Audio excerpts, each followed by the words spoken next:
Getting a pre-brief report.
Ladies and gentlemen, the President of the United States.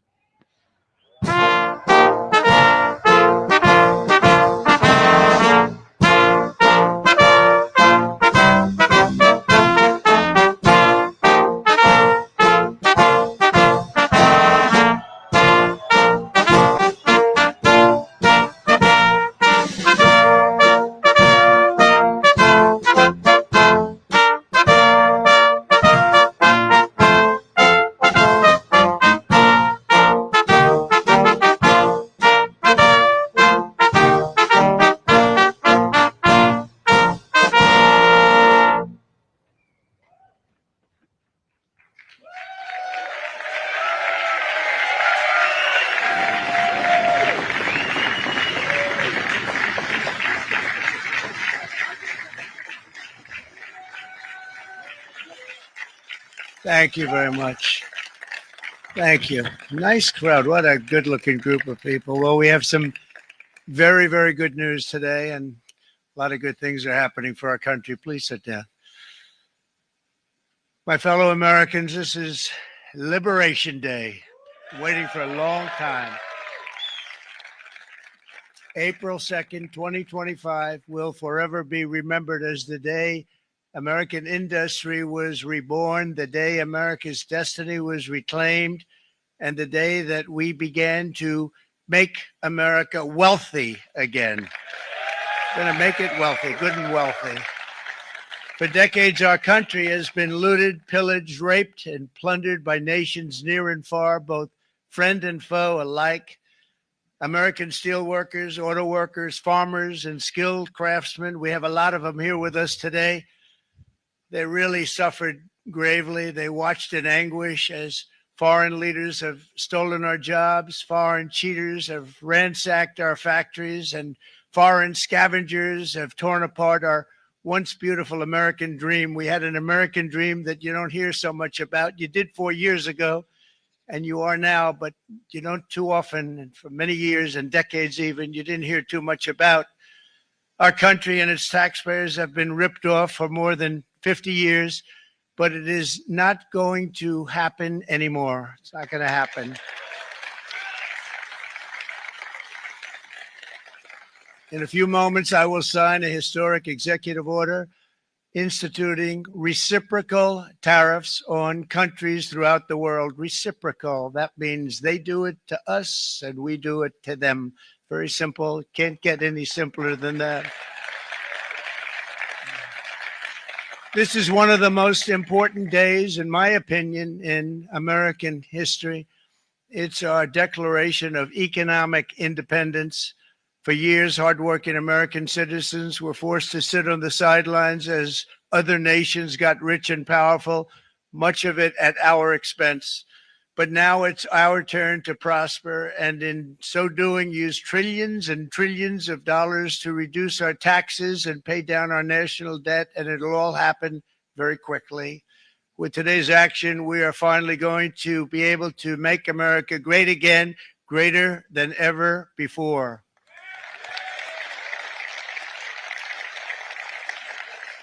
Jobs and factories will come roaring back into our country, and you see it happening already. We will supercharge our domestic industrial base. We will pry open foreign markets and break down foreign trade barriers. And ultimately, more production at home will mean stronger competition and lower prices for consumers. This will be indeed the golden age of America. It's coming back, and we're going to come back very strongly. We're pleased to be joined on this momentous occasion by Vice President J.D. Vance. J.D., thank you. Thank you. Thank you very much. Where are you, J.D.? No, that wasn't too hard to find. I was looking, he likes to take a low-key attitude, so it'd usually be sit right in front. He's gaining a lot of confidence, Mike, isn't it? And nearly my entire cabinet is here, as well as Speaker Mike Johnson, who's done an amazing job. And with the great success we had last night in Florida, we have a majority of 7. And 7's like a lot when we had it at 1, right? You've done a fantastic job. And many of the members of the House and Senate are with us. Senators, congressmen, thank you all for being with us. We appreciate it. For decades, the United States slashed our trade barriers on other countries, while those nations placed massive tariffs on our products and created outrageous non-monetary barriers to decimate our industries. And in many cases, the non-monetary barriers were worse than the monetary ones.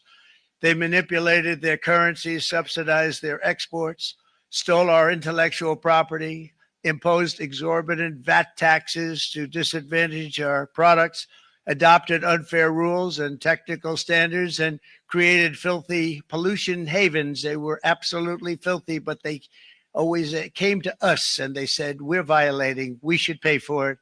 It's all detailed in a very big report by the U.S. Trade Representative on foreign trade barriers. And I'll just hold it up for you. It's available and you don't have to pay too much. As I understand it, you'll pay nothing. It's a lot of work for something, actually, because it's a special book. It's frankly, it's very upsetting when you read it, when you see what people have been doing to us for 30 years. This all happened with no response from the United States of America, none whatsoever. But those days are over. Let me offer just a few examples of the vicious attacks our workers have faced for so many years. The United States charges other countries only a 2.4 tariff on motorcycles. Meanwhile, Thailand and Others are charging much higher prices, like 60%. India charges 70%. Vietnam charges 75%, and others are even higher than that. Likewise, until today, the United States has for decades charged a 2.5 tariff. Think of that, 2.5% on foreign-made automobiles. The European Union charges us more than 10% tariffs, and they have 20% VATs, much, much higher. India charges 70%, and perhaps worst of all are the non-monetary restrictions imposed by South Korea, Japan, and very many other nations. As a result of these colossal trade barriers, 81% of the cars in South Korea are made in South Korea. 94% of the cars in Japan are made in Japan.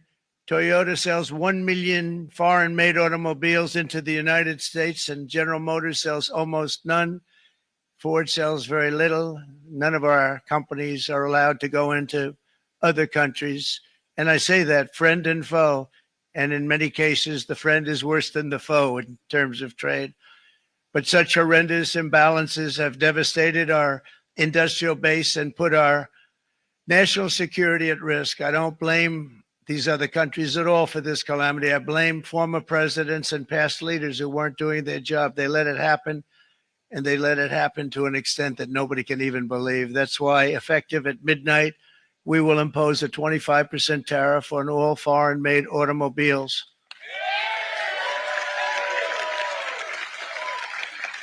Thank you. Brian, I'd like to have you come up here for a second, okay? I just see him sitting. He's been a fan of ours, and he understands this business a lot better than the economists, a lot better than anybody. Brian, say a few words, please, would you? Thank you. It's a great honor to have you. Thanks. Thank you, Mr. President. I grew up just north of Detroit, Michigan, in Macomb County, known as the home of the Reagan Democrats. My first vote for president was for Ronald Reagan. I thought that was going to be the best president I ever saw in my lifetime until Donald J. Trump came along. I have watched my entire life, I have watched plant after plant after plant in Detroit and in the Metro Detroit area close. There are now plants sitting idle. There are now plants that are underutilized, and Donald Trump's policies are going to bring product back into those underutilized plants. There's going to be new investment. There's going to be new plants built. And the UAW members, and I brought 20 of them with me, they're sitting right over here. We support Donald Trump's policies on tariffs 100%. So, Mr. President, we can't thank you enough. And in 6 months or a year, we're going to begin to see the benefits. I can't wait to see what's happening 3 or 4 years down the road. Thank you, Mr. President. Thank you. What a great guy. He got it right from the beginning. He got it before almost anybody else. This group over there, they got it too. And, you know, we won the state of Michigan. We won almost all of them, but we won Michigan by a lot. And I want to just thank you all. The auto workers were fantastic. The Teamsters were fantastic. Everyone was pretty good, I will tell you. Thank you very much. I appreciate it. You're going to be very happy very soon. And you probably see what's happening with all of the, not only car companies, but car companies in particular. See it with all of the ones they're moving, they're announcing day in, day out. You're seeing it. Nobody's ever seen anything like that. With today's actions, we're also standing up for our great farmers and ranchers who are brutalized by nations all over the world. Brutalized. Canada, by the way, imposes a 250 to 300% tariff on many of our dairy products. They do the first can of milk. They do the first little carton of milk at a very low price, but after that it gets bad, and then it gets up to 275, 300%. So when they're figuring what's Canada charging, they say, oh, about 2%, 3%. But take a look at what happens down the road. When you look a little bit, it's not a pretty picture, and we don't like it, and it's not fair. It's not fair to our farmers. It's not fair to our country. And with countries like Canada, you know, we subsidize a lot of countries and keep them going and keep them in business. In the case of Mexico, it's $300 billion a year. In the case of Canada, it's close to $200 billion a year. And I say, why are we doing this? Why are we doing this? I mean, at what point do we say, you got to work for yourselves and you got to, this is why we have the big deficits. This is why we have that amount of debt that's been placed on our heads over the last number of years. And we're really not taking it anymore.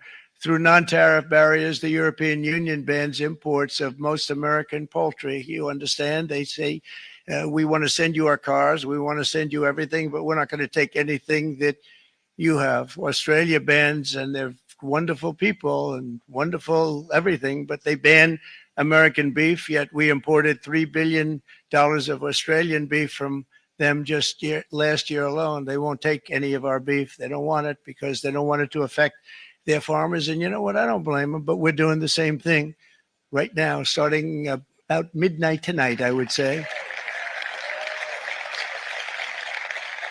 And China charges American rice farmers an overquota, it's called, a tariff rate of 65%. South Korea charges 50. Actually, they charge different, from 50% to 513%. And Japan, our friend, charges us 700%. But that's because they don't want us selling rice and other thing. Who can blame them, Madam Secretary? Agriculture, great job you did on eggs, by the way. The egg prices came down 50%. You got them down 50% once we got involved. They were going through the sky. The egg prices, they were going through the sky, and you did a fantastic job. Now we have lots of eggs, and they're much cheaper, down about 59% now, and they're going down further. We charge 2.8% for so many things that other countries are charging 200%, 300%, and 400% for. If imposing tariffs and protective barriers made nations poor, then every country on earth would be racing to eliminate these policies, and China would be the first on line. They run a very strong country, but they're not first in line, and the American people are paying a very big price.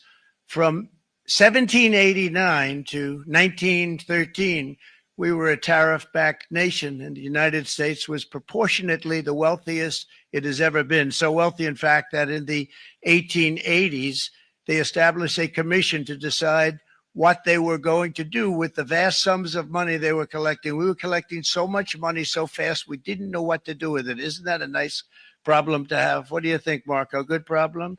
Marco would love that problem. But we don't have that problem anymore, but we're not going to have it very much longer, I will tell you. But they collected so much money, they actually formed a commission to determine what they were going to do with the money, who they were going to give it to, and how much. Then in 1913, for reasons unknown to mankind, they established the income tax so that citizens, rather than foreign countries, would start paying the money necessary to run our government.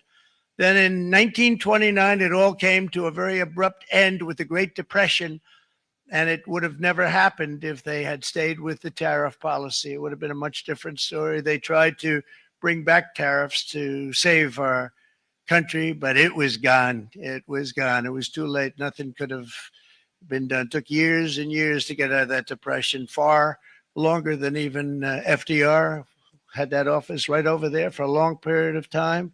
The ramp system, it's rather intricate, was built because of him. And every time you walk up, you think of him. And he did a great job in many ways, but it lasted long beyond his terms, as you know. But it's not too late any longer. And we're going to start being smart, and we're going to start being very wealthy again. We're going to be wealthy as a country because they've taken so much of our wealth away from us. We're not going to let that happen.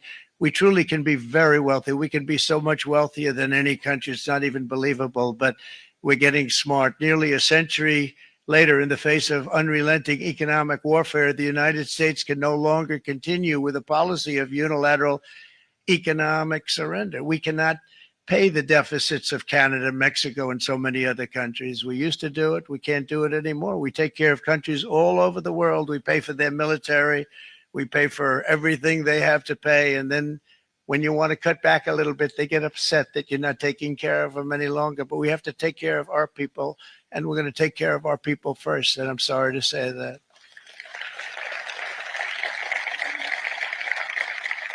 And today we're standing up for the American worker, and we are finally putting America first.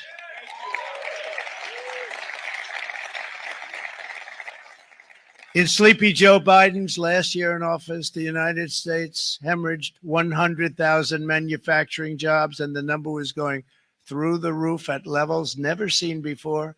And our trade deficit reached a record $1.2 trillion, which is unheard of. Since the beginning of NAFTA, the worst trade deal ever made. It was a horror show. I was able to terminate it. They all said you'd never be able to get it out. We had to get approval from Congress to get it terminated.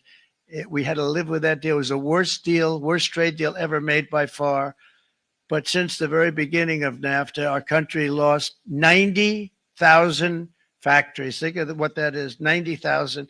Think about putting a map up and putting tax on it. You wouldn't have enough room. 90,000. I said, is that possible? We had it checked 4 different times, and it was actually somewhat higher than that. And 5 million manufacturing jobs were lost while racking up trade deficits of $19 trillion. That was the worst trade deal ever made. As a result of these gigantic losses, foreign nations now own $26 trillion more of American assets than think of this, than the Americans own of their own foreign assets or other foreign assets. The United States can no longer produce enough antibiotics to treat our sick. We have a tremendous problem. We have to go to foreign countries to treat our sick. If anything ever happened from a war standpoint, we wouldn't be able to do it. We import virtually all of our computers, phones, televisions, and electronics. We used to dominate the field, and now we import it all from different countries. A single shipyard in China now produces more ships every year than all of the American shipyards combined. Think of that. And it was a business that we used to dominate. We used to dominate it totally. In short, chronic trade deficits are no longer merely an economic problem. They're a national emergency that threatens our security and our very way of life. It's a very great threat to our country. And for these reasons, starting tomorrow, the United States will implement reciprocal tariffs on other nations. It's been a long time since we even thought of that. We used to think about it a lot. We didn't think about it for many decades, and you see what's happened. For nations that treat us badly, we will calculate the combined rate of all their tariffs, non-monetary barriers, and other forms of cheating. And because we are being very kind, we're kind people, very kind. You're not so kind when you got ripped off with your salaries. My auto worker friends and my Teamster friends and all of the unions that typically voted Democrat, they're not voting Democrat anymore because worker, whether union or non-worker, they're for the Republicans now. That's what happened. But we will charge them approximately half of what they are and have been charging us. So the tariffs will be not a full reciprocal. I could have done that, yes, but it would have been tough for a lot of countries who didn't want to do that. I'd like to see the chart if you have it. Could you bring it up, Howard? This is our great Secretary of Commerce, Howard Lutnick. Thanks, Howard. So if you look at that, China, first row, China, 67%. That's tariffs charged to the USA, including currency manipulation and trade barriers. So 67%, I think you can, for the most part, see it. Those with good eyes, with bad eyes. We didn't want to bring, it's very windy out here. We didn't want to bring out the big charts because it had no chance of standing. Fortunately, we came armed with a little smaller chart. So 67%. So we're going to be charging a discounted reciprocal tariff of 34%. I think, in other words, they charge us, we charge them less. So how can anybody be upset? They will be because we never charge anybody anything. But now we're going to charge. European Union, they're very tough, very, very tough traders. You think of European Union, very friendly. They rip us off. It's so sad to see. It's so pathetic. 39%, we're going to charge them 20%. So we're charging them essentially half. Vietnam, great negotiators, great people. They like me, I like them. The problem is they charge us 90%. We're going to charge them 46% tariff. Taiwan, where they took all of our computer chips and semiconductors. We used to be the king, right? We were everything. We had all of it.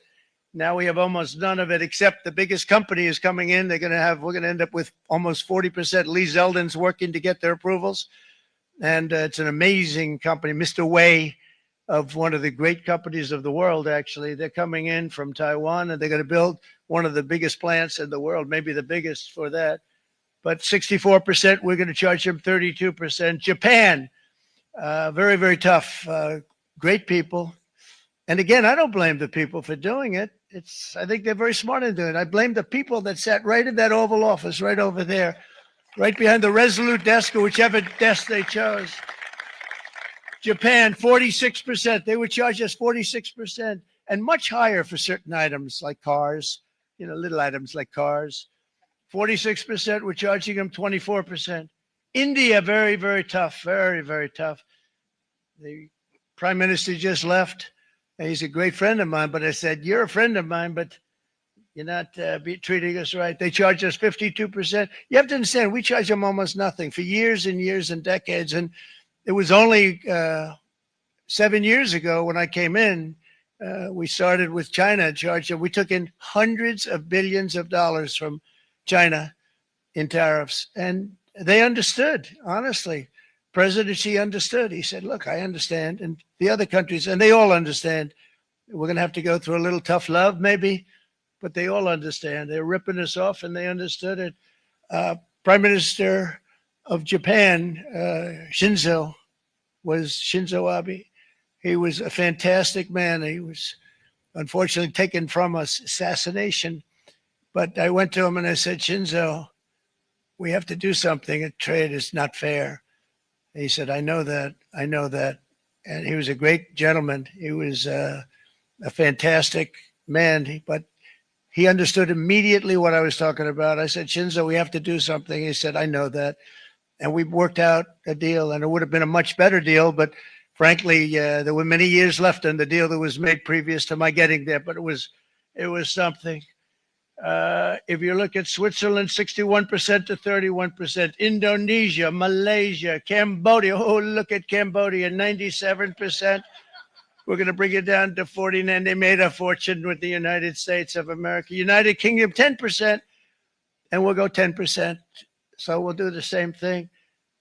South Africa, 60%, 30%, and they've got some bad things going on in South Africa. We're paying them billions of dollars, and we cut the funding because a lot of bad things are happening in South Africa. The fake news ought to be looking at it. They don't want to report it. Brazil, 10%, 10%. Bangladesh is 74%. So you see what's going on. Pakistan, 58%. Sri Lanka, 88%. So what we're doing is we're taking not the full, we could take the full 88%. Thanks a lot, Art. He's doing a very good job. How's he doing, all right? I think you better take it with you. It's not going to last very long. He's going to put it, it's going to follow you down with the wind. I brought a hat just in case it got too windy, but here, would anybody like a hat? I'm not giving it to a cabinet. I'm giving it to the auto workers. Come here.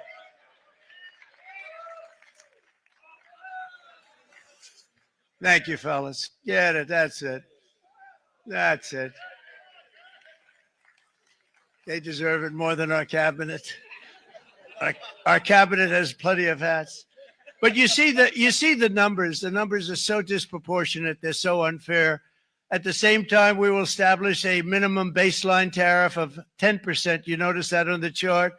And that'll be on other countries to help rebuild our economy and to prevent cheating. So we're going to have a minimum of cheating, and we're going to be very severe on the people that at the gate that watch the tariffs and watch the product coming in, because there's been a lot of bad things happening at the gate because the money is so enormous that you're talking about. There's never been probably anything like it in terms of the enormity.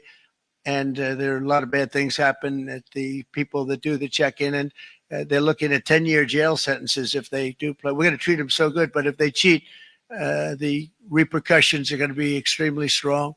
Foreign nations will finally be asked to pay for the privilege of access to our market, the biggest market in the world. We're right now the biggest market in the world. We had a great country 4 years ago in terms of the economics. We were doubling up on China. We were doing so well. Nobody was going to catch us, but so much of it slipped away over the last 4 years under Biden.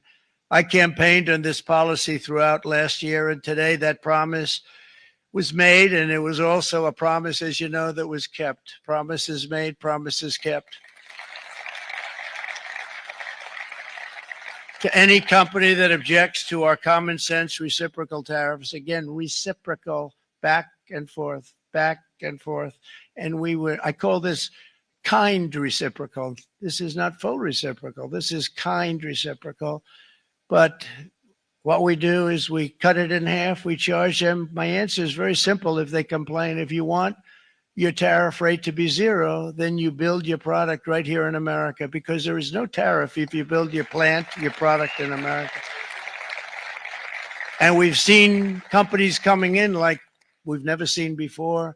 Likewise to all of the foreign presidents, prime ministers, kings, queens, ambassadors, and everyone else who will soon be calling to ask for exemptions from these tariffs. I say, terminate your own tariffs, drop your barriers, don't manipulate your currencies. They manipulate their currencies like nobody can even believe, which is a bad, bad thing and very devastating to us. And start buying tens of billions of dollars of American goods. Tariffs give our country protection against those that would do us economic harm. And many people were looking to do us economic harm. Maybe not so obviously, but they were doing tremendous economic harm. But even more importantly, they will give us growth. These tariffs are going to give us growth like you haven't seen before.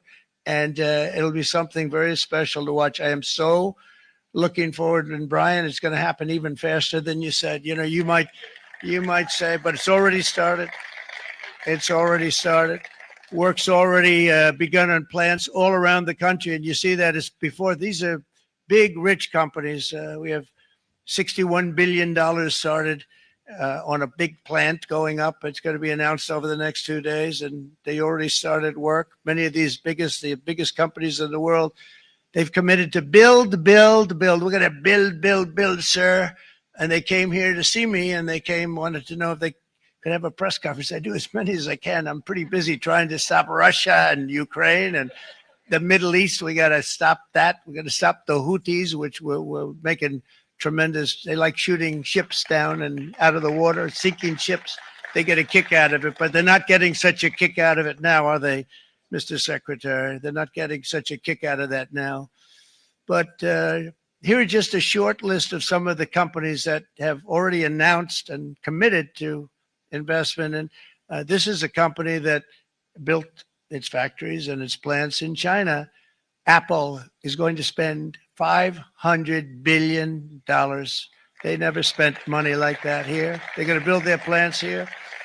SoftBank, OpenAI, and Oracle, great companies, are investing $500 billion almost immediately. NVIDIA, a hot company, is investing hundreds of billions of dollars. They just announced. TSMC, the biggest, most important company in the world of chips from Taiwan, with no investment from us, is investing $200 billion. And they said the reason was, number one, the election of November 5th, and number two, the tariffs. They don't want to pay the tariffs, and the way they're not paying it is to build their plant here. So we're going to go from almost no percentage. We used to have 100% of the chip market. Now it's all in Taiwan. Almost all of it's in Taiwan, a couple of other countries, but mostly in Taiwan. And think of it, we had 100%. We lost it because of people in that office that didn't do their job. They allowed it to be stolen from us. Johnson & Johnson, great company, $55 billion. Eli Lilly, $27 billion. Meta is investing $500 billion. Wow. DeMac is investing $20 billion. CMA, CGM, $20 billion. And then you have Merck and Clarios, Stellantis, General Motors, GE Aerospace, Honda, Nissan, Hyundai are all putting in billions and billions of dollars, and they're committed 100%. And we've never had, and this is after 2.5 months. This is after just a short, this all took place as soon as we came out with what everybody wanted to do. I watched a gentleman today on television. He used to work with Lee Iacocca, a very respected automobile person. And he said, because they're asking people, they try and get as many negative people as they can, but they can't find them too much. It's pretty hard to find in terms of what we're doing, especially when they see all this investment. They said, so tell me, what do you think of what Trump is doing from the automobile standpoint? He said, I can't believe it. Somebody is finally, he's an older guy, real pro, really top guy with Lee Iacocca. He said, I never thought I'd see the day when this would happen, where somebody had the courage to go and do what has to be done. This is transforming our nation. Our entire nation is going to be transformed, not only with the cars, but on every single other item that's built. We're going to become an industrial powerhouse. And he said that so beautifully today. In fact, I'm going to find out, I'm going to get a tape. And Bruce, I'm going to get that tape and I'm going to send it to you out in Long Island, and you're going to play it for the people. And all your union workers and your non-union workers out there, you got a pretty even split. But we have, so far, it looks like we're going to have about $6 trillion of investments. And you wouldn't do that in years in this country over the last number of years. $6 trillion, and that's going to be much higher by the end of the year. And think of what $6 trillion is. You wouldn't have even a small percentage of that under this other system. We're going to be an entirely different country, and it's going to be fantastic for the workers. It's going to be fantastic for everyone. There will never have been a transformation of a country like the transformation that's already happening in the United States of America. It's an incredible thing to watch, and it's incredible to meet with the top people that you read about, very wealthy people, or people that are great managers and executives and presidents of big public companies, and to watch the enthusiasm they have now that they didn't have. They gave up on our country. They went to foreign countries and they built. Companies are pouring into our country at levels never seen before, with jobs and money to follow, and it's really beautiful. In the coming days, there will be complaints from the globalists and the outsourcers and special interests and the fake news. Always, the fake news will always complain. But never forget, every prediction our opponents made about trade for the last 30 years has been proven totally wrong. They were wrong about NAFTA. They were wrong about China. They were wrong about the Trans-Pacific Partnership, which would have been a disaster if I didn't terminate it. If I didn't terminate that, United Auto Workers, you would have had no jobs in this country. You would have had no jobs. It was all going to other countries. In my first term, they said tariffs would crash the economy. Instead, we built the greatest economy in the history of the world. And again, I have great respect for President Xi of China, great respect for China, but they were taking tremendous advantage of us. And I commend them for that. I say, hey, if you can get away with it, that's okay. But, they understand exactly what's happening. And they probably, most of them are saying it's about time they did something. But and they're going to fight. They're going to fight fair. Everyone's going to fight. It's like I say to the leaders, look, you got to take care of your country, but we have to start taking care of our country now. We can't do what we've been doing for the last 50 years. From the day of my election, the stock market went up in my first term 88%, with NASDAQ going up 155%, more than any president has ever had in any term in office, by far. And I think we're going to blow that away. And maybe the numbers won't show, but I think they're going to show much better than even those numbers. But what you're going to see is you're going to see activity, that empty, dead sites, factories that are falling down. Those factories will be knocked down, and they're going to have brand new factories built in their place. They're not only talking about renovating, they're talking about brand new, the best anywhere in the world, the biggest anywhere in the world. I have a friend who builds car plants, and I said, I want to see the biggest and the best. He said, well, we have to go to Mexico.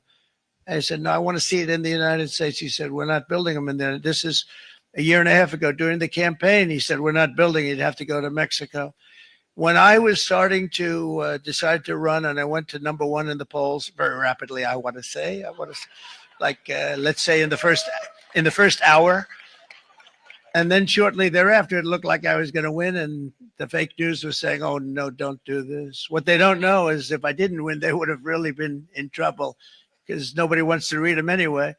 But I tell you what, when I when it looked like I was going to win, I announced that I was going to be doing exactly what we're talking about today. Great consistency, actually, because I've been talking about it for 40 years.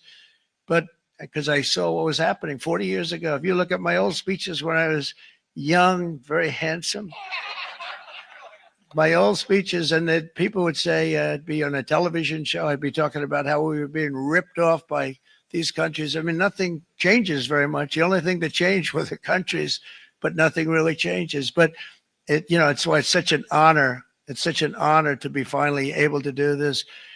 If you look at China, I took in hundreds of billions of dollars in my term, hundreds of billions. They never paid 10 cents to any other president, and yet they paid hundreds of billions, so much so that Biden couldn't do anything. They wanted to try and terminate it because he had a very special relationship with China. You know what the relationship was? He had a special relationship. But the numbers were so big. The numbers were so big that they couldn't do it. So they did ease it up. They did things that they shouldn't have done. They made it a lot more comfortable for them, but they couldn't do it because the numbers were hundreds of billions of dollars. And I did that.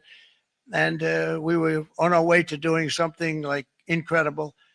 And then we had a very bad election happen, a very bad election. A lot of bad things happened. So when I said we got to do it again, I said we have to make it too big to rig. And we made it too big to rig, and we won in records. And it was a monumental win.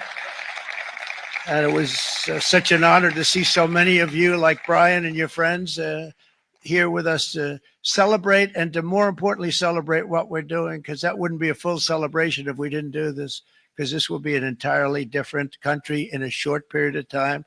It'll be something the whole world will be talking about it. The critics made the very tired predictions earlier this year, but in February, core inflation dropped to the lowest rate in 4 years. And the price of eggs, as you know, just in a month and a half, we were there for 4 weeks. And the first week I got blamed for eggs. I said, I just got here. They said eggs have gone up at like 250% and you can't get eggs. And they were going crazy. And I said, I just got here. And then we got to work on eggs, and we got to work on everything. And our great Secretary of Agriculture, you did a fantastic job. Brooke Rollins, she did a fantastic job. And as I said before, the price of eggs dropped now 59%, and they're going down more, and the availability is fantastic. They were saying that for Easter, please don't use eggs. Could you use plastic eggs? I said, we don't want to do that. We want to, and you really came through. It's an amazing job. Thank you very much, Brooke. You did great. But likewise, an old-fashioned term that we use, groceries. I used it in the campaign. It's such an old-fashioned term, but a beautiful term, groceries. It sort of says a bag with different things in it.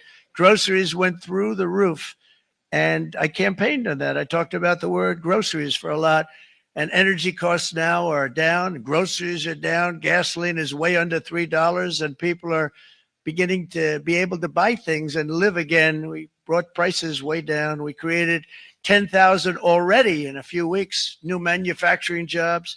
And it was that took place in 1 month, numbers that they haven't seen in a long time. We had virtually no inflation under my term. We had virtually no inflation for 4 years. But after transitioning over to Sleepy Joe, it went from almost non-existent to the highest in the history of our country. They're the highest inflation in the history of our country, brought up by energy and bad spending and bad policy, and a lot of bad things happened. How about allowing millions and millions and millions of people to pour into our country with open borders, where it's so sad to see even now. And I see our great secretary you have done. Stand up, please, Christy. Stand up. Christy Nome and Tom Homan. These people are doing a great job, but gotten them out in records. We have problems with judges that don't want them to go out. They want Tren de Aragua, and they want MS-13, the most vicious gangs ever. Nobody's ever seen anything like it. Absolute killer gangs. They kill people. They don't even think about it. And we put them out, and we have judges now, radical left judges that they don't want them to go out. They want them to even be brought back. Let's bring them back. You've done a fantastic job, and please thank everybody. Homeland Security. Thank you, everybody. Appreciate it. And we now have a border that's the best border that we've ever had, even better than it was my first term. My first term, we did good, but this one we really specialized in. We've done really well. And we had records then. We had the best, safest border 4 years ago. We had the best border there ever was. And now we have, you've actually matched it and done even better. And we're going to get it down the right way. And we want people, by the way, to come into our country, but we want to come in through a legal process. We want them to come in legally. We need more people. We need people to run these plants and to help the auto workers and the Teamsters and the non-union people and everybody else. But we need people and the farmers. And we're going to let people come in, but they want to come in. We want them to come in legally. They have to have the capability of loving our country, not people that hate our country. We don't want them in our country. And now we're going to pass the largest tax cuts in American history, and that's where we're relying on Mike and John Thune. And we will not cut Social Security, Medicare, or Medicaid benefits, and the Democrats will, because if they got in, the entire economy would collapse. This country was heading for a collapse under the people that you saw. They were horrible. I think one of the reasons people like the job, I have my highest approval ratings because I think they're comparing me to the worst administration in the history of our country. So I appreciate that at least. But Speaker of the House, Mike Johnson, and Senate Majority Leader, appreciate it, Mike. John Thune have been fantastic, by the way. But they've been working tirelessly on taking the next step to pass the plan for our one big, beautiful bill. I'd like to name it that if you can. One big, I made that statement about 6 months ago, and everybody calls it one big, beautiful bill. And it will be that. It'll have everything, the big tax cuts and every incentive there is. And it'll be fantastic. And by the way, for the cars, we're asking for an interest deduction on a loan. So if you build the car only in America, we do it, Brian. If the car's not built in America, you don't get the interest rate deduction. But if you build the car in America, if you buy a car, if it's built in America, then you get an interest rate deduction, tax deduction. And that's a big thing. That's going to be a big thing. I think that's going to pay for itself very quickly, that deduction. Never happened. We've never had anything like that before. Somebody said, where do you get the idea? Because it's so basic. You would think that would have happened a long time ago. It never did. And I'm very happy it didn't, because now I can say that was my idea.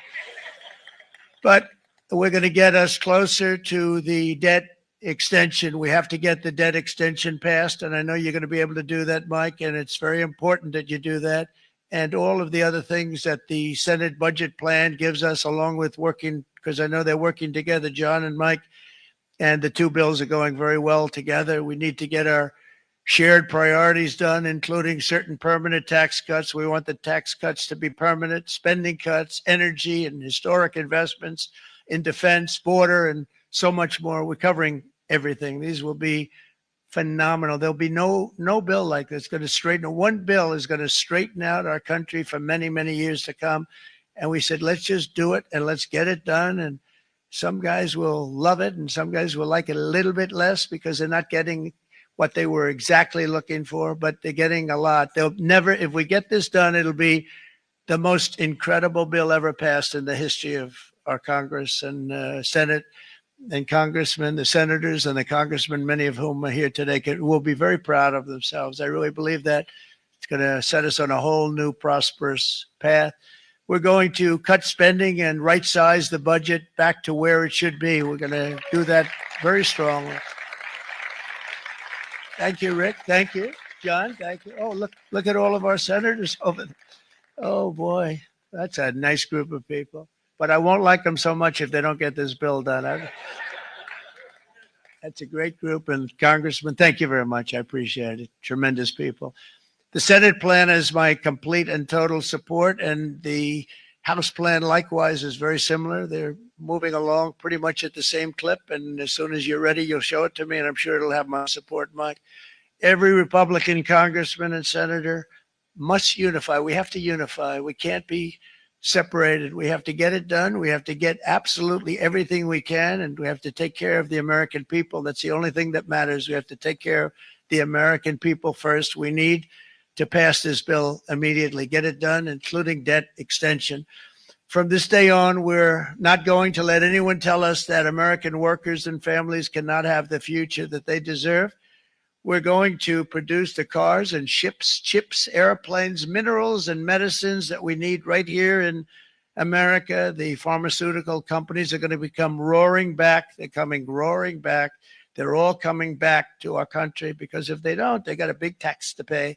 And if they do, I'll be very happy, and you're going to be very happy, and you're going to be very safe. We're going to build our future with American hands, with American heart, American steel, and we're going to build it with American pride like we used to. We're approaching our 100th day as president, and have been given credit by a lot of people, actually, even some of the fake news. Can you believe it?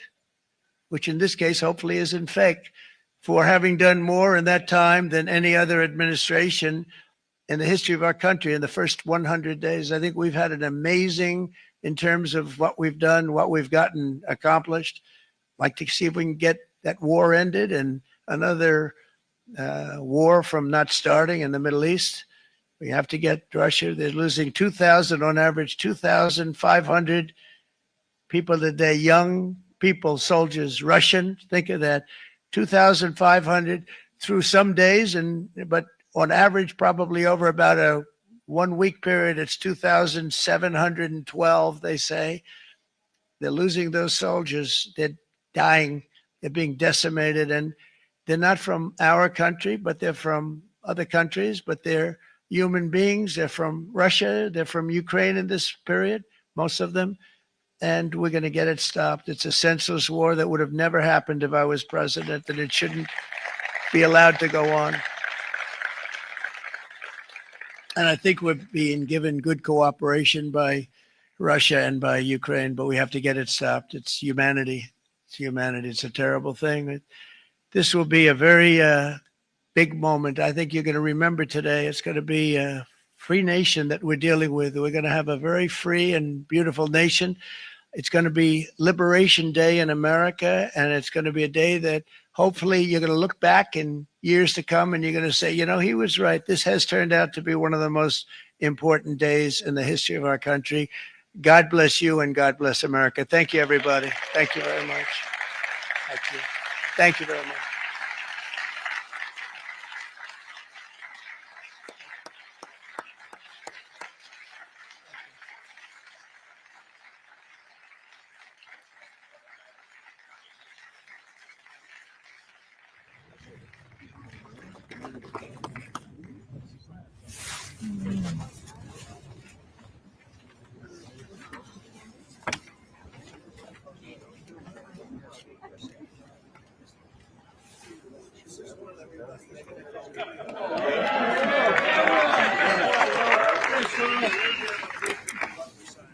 Good afternoon, y'all. We have two documents prepared for the president's signature today. One closes what's referred to as the de minimis loophole with respect to imports from the U.S.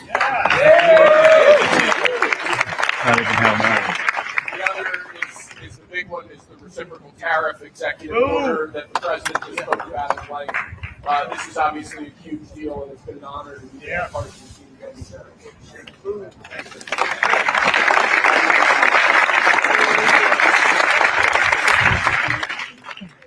This is a big step.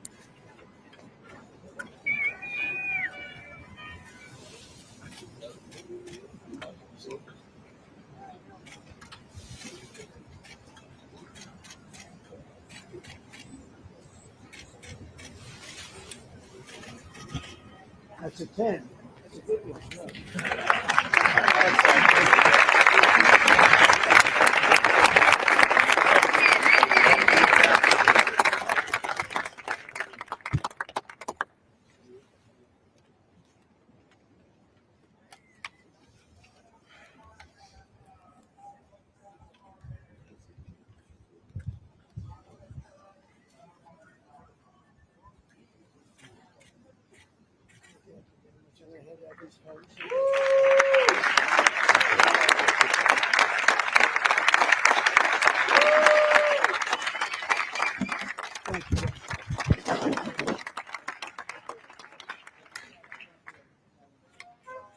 Mr. President, what do you say to American families who are worried they'll pay more?